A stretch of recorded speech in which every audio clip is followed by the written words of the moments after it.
Hi and welcome back. A while back, Claire and I did a video, potato cheese pierogies.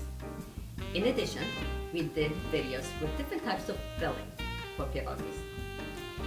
Today, we're going to show you another type of a pierogi dough and a different kind of filling as well. So let's not waste any more time and let us show you a different version of pierogies.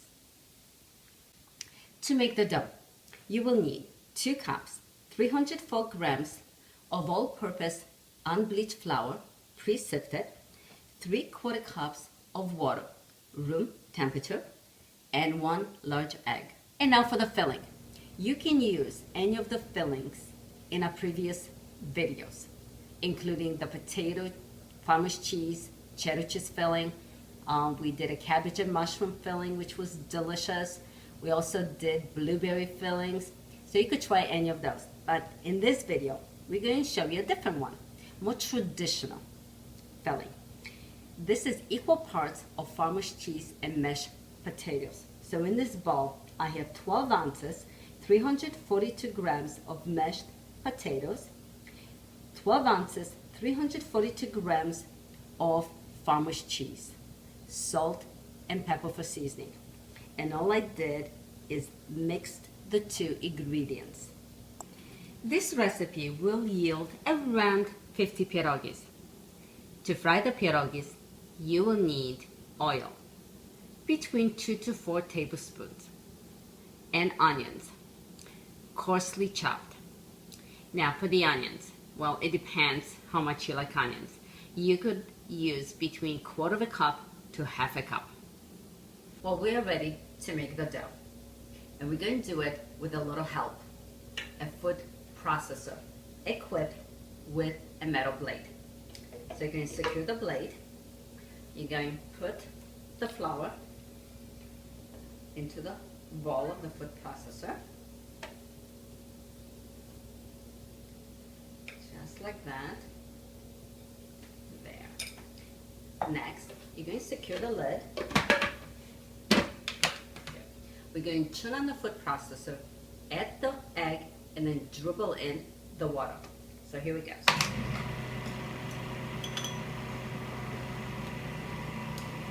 The egg.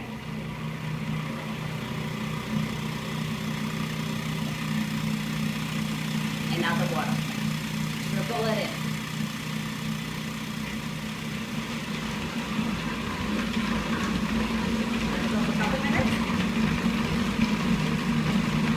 There, it's done. Now, you want to make sure you flour your hands because the dough is a little sticky.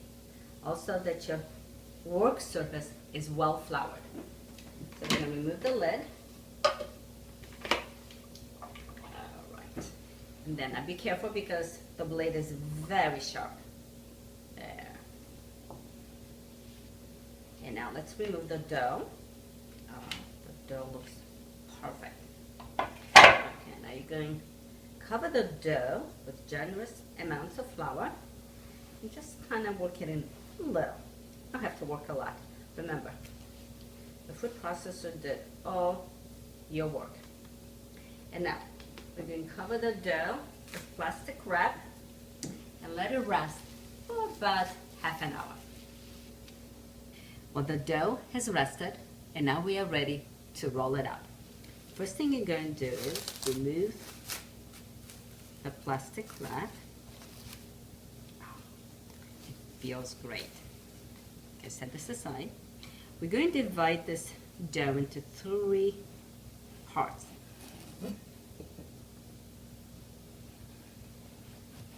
Just like that.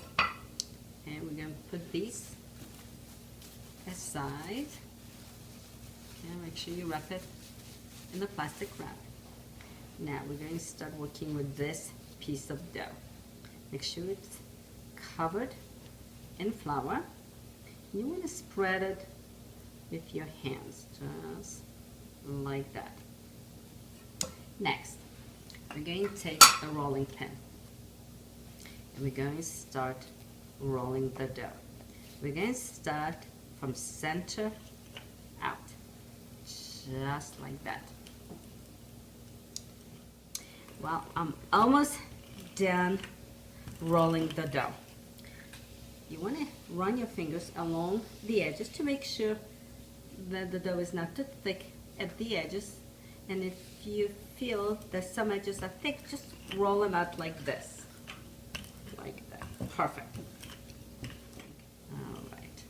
So now let me show you what the dough should look like. Now, cutting the circles.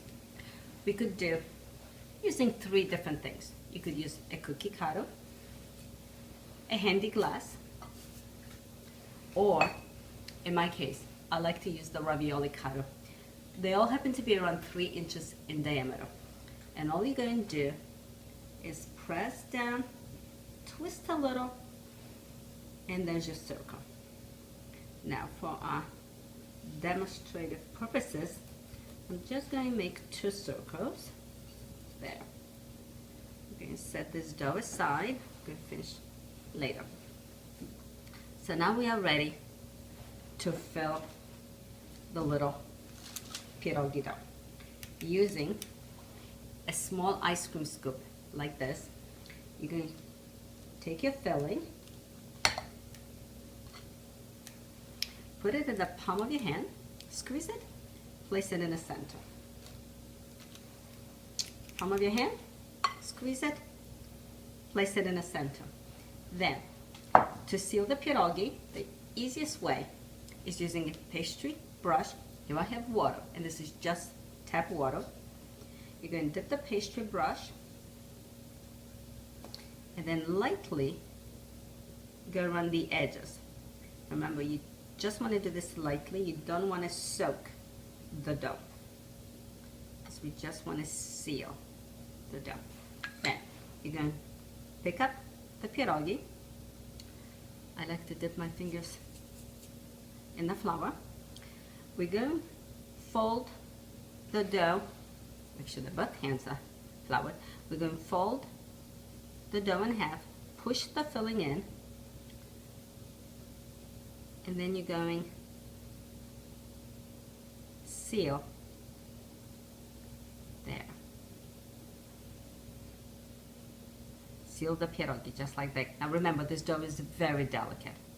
Now, what Polish people like to do is kind of put a fancy edging on it. And the way they do is they take your middle finger, you put it underneath, right here. Then you're going to take your index finger, put it on one side of your middle finger, your thumb on the other, and you kind of pinch the dough here. Then you go around, pinch, and you pinch. And as you pinch, you're pushing the dough in a little.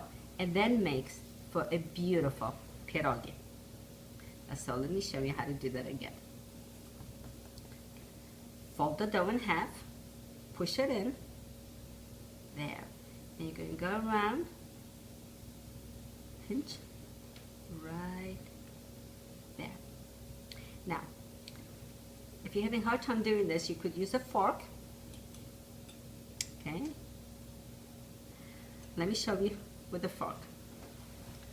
Grab the fork here. Okay, dip the fork in the flour and just press it like this and go around, and this will seal that as well. Now if you like the pinching, just go over and do the pinching. So you could use either of the methods. Well, I'm going to go ahead and finish making the rest of the pierogies. We are ready to boil the pierogies. Here I have a large pot. I filled it with cold water and added about a tablespoon of salt. And I'm bringing the water to boil. So the water's boiling, so let's drop them in. Pierogies act like raviolis. When you put them in, they go to the bottom, and when they get done, they float to the top. So pierogies are done. And now we're going to remove them and put them in a strainer. Right, just like that. Don't they look beautiful? Pierogies, boiled, ready for the next step. We have few options. We could freeze these, and they freeze great. You could put them in a refrigerator to be used in the next few days. Or we could serve them now. And to do that, the best way is to fry them, and to fry them with some onions. So let us show you. So here I have a pan. I put about 2 tablespoons of oil. Now I'm going to add onions. And we're going to start cooking the onions. We're going to do it until they are translucent, while the onions are ready. So now we're going to add pierogies. We're going to place them in a pan, just like that. Then we're going to fry them until they are lightly brown on both sides. Well, pierogies are ready. Don't they look delicious?